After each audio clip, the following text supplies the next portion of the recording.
في هذا المثال سوف نتعرف على استخدام الأمر Data Filter، ويستخدم هذا الأمر لاستخلاص وترشيح وعرض البيانات، ويكون هذا الأمر مفيدا إذا ما أردنا مشاهدة نوع معين من البيانات من الجدول وإخفاء الأنواع الأخرى من البيانات.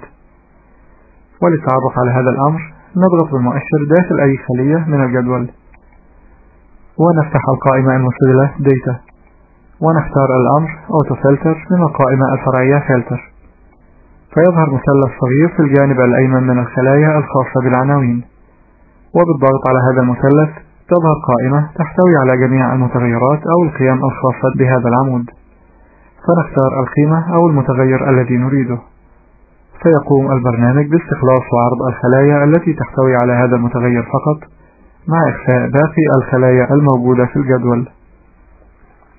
ولإعادة إظهار الجدول بالكامل نختار الأمر All من قائمة المتغيرات، أو نفتح القائمة المسجلة Data ومنها القائمة الفرعية Filter، ونختار الأمر Show All.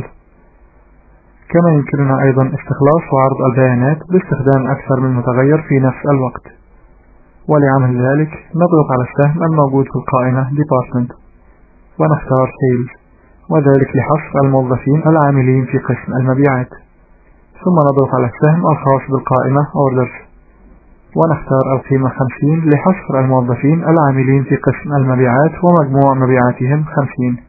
وكما نرى أن البرنامج يقوم بإعادة استخلاص وعرض البيانات الخاصة بقسم المبيعات لعرض البيانات تبعا للمتغير الجديد الذي اخترناه.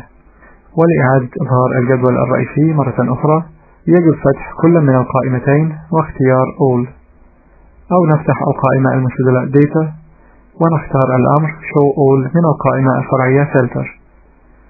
كما يمكننا أيضا استخلاص البيانات بطريقة أوسع باستخدام الأمر Custom، فبالضغط على السهم الجانبي من العمود الذي نريده وليكن العمود Orders واختيار Custom، سوف يظهر المربع الحواري Custom Auto Filter، ومن القائمة العلوية نختار Is Greater Than، ومن القائمة المجاورة لها نختار 99.99%، ومن هذه القائمة السفلية نختار Is Less Than، ومن القائمة المجاورة نختار القيمة 24.99%، ونشغل الاختيار AND من هذا الجزء. وهكذا نكون قد أخبرنا البرنامج باستخلاص وعرض بيانات الطلبات التي تتراوح قيمتها بين 9.99% و 24.99%، ثم نضغط OK، فيقوم البرنامج باستخلاص وعرض البيانات التي قمنا بتحديدها. ولإعادة إظهار جميع محتويات الجدول مرة أخرى نفتح القائمة Orders ونختار All، أو نختار Show All من القائمة الفرعية Filter تحت القائمة المسجلة Data. كما يمكننا اختيار عرض قائمة بأكبر 10 قيم موجودة في أي عمود من أعمدة الجدول، فنضغط على السهم في القائمة Orders ونختار Top 10، ومن هذا المربع الحواري يمكننا اختيار أكبر أو أصغر 10 قيم باختيار Top أو Bottom من هذه القائمة، فنختار Top. كما يمكننا اختيار عرض رقم أكبر أو أقل من 10، فنختار عرض أكبر 5 أرقام لإدخال القيمة 5 في هذه الخانة.